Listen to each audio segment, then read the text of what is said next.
Mayang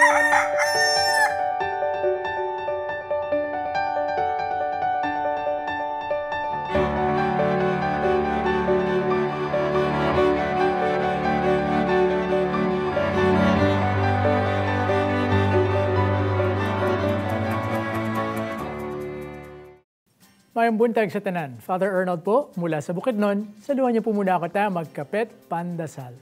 2 araw na lamang po at Valentine's Day na naman. Araw ng mga puso, araw ng mga magkasintahan, araw ng mga nagmamahalan. Magandang paalala po ang unang pagbasa sa ating misa ngayon para sa mga magkasintahan na magdiriwang ng espesyal na araw ng Valentine's. Kayo ay regalo sa isa't isa mula sa Diyos. Ang inyong pag-ibig ay mula sa Diyos. Kaya't magmahalan ayon sa pagmamahal ng ating Panginoon.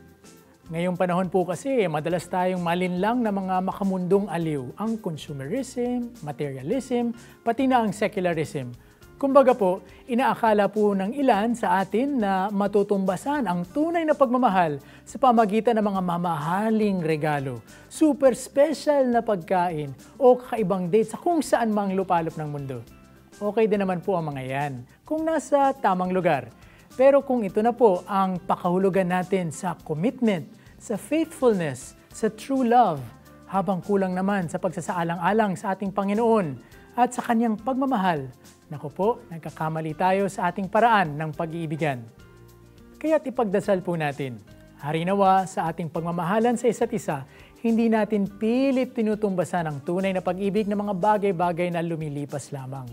Ang tunay na pag-ibigan ay grasya at biyaya mula sa ating Diyos na siyang unang nagmahal sa ating tanan. Magandang umaga po muli. Be blessed and be God's blessing to everyone.